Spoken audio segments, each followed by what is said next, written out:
Thank you. We have one question over here. Thank you. Gal, you mentioned that Bitcoin is decentralized, whereas the other kind of tokens, the Ethereums, the Cardonas are centralized.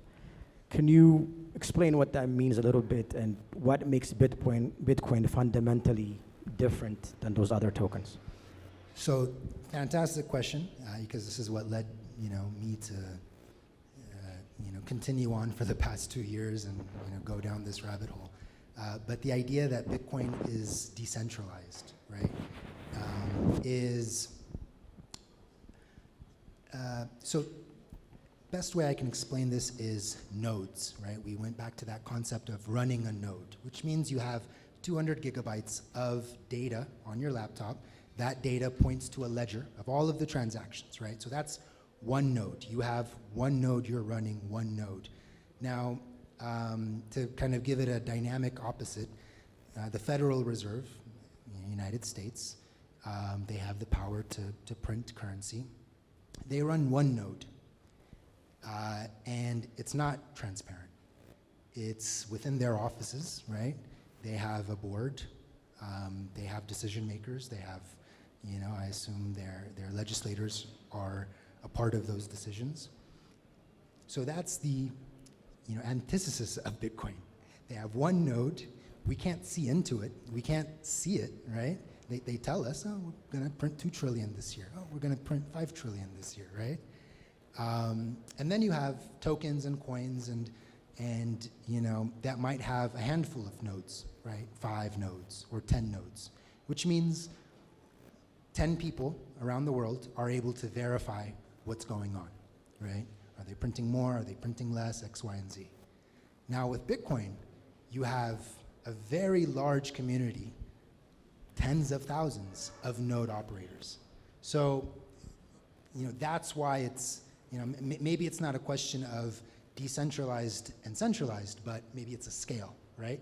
And Bitcoin is very decentralized, which leads into questions of, what if there's an attack, right?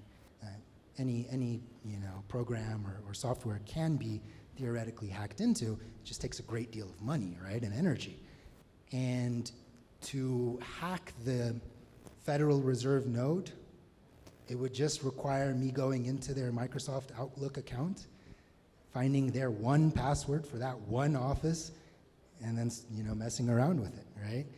And this happened in Ethiopia, I think 6 years ago when I got here. Ethio Telecom was hacked, right? And the hacker didn't do anything crazy. They just put like different bilginna on their website, and it lasted for like 4 days, right? And it was just like this funny thing where, Telecom was hacked, right? Probably because they don't have redundant systems, they don't have great security and X, Y, and Z, right? But with Bitcoin, with tens of thousands of node operators, with all of those miners in the system, you would need a great deal of money and energy to hack, 51% of that network, right? And it's almost at a rate where it's impossible, right? You can't say it's impossible, but the amount of energy and money to sustain an attack like that, it would take so long because it's so decentralized, right? You have nodes operating in space. There are satellites, and Elon Musk and all of these guys, they're running nodes in space. So if the world stops still, you still have the ledgers, who would use it, but you still have the ledger live, right? And there wouldn't be any transactions in the blocks, but it would keep going. So there's a big difference. And the difference is how many nodes are you operating? And with Bitcoin, there are a lot of node operators. 10 years ago, you could have said, there's only a handful of node operators. Bitcoin dies.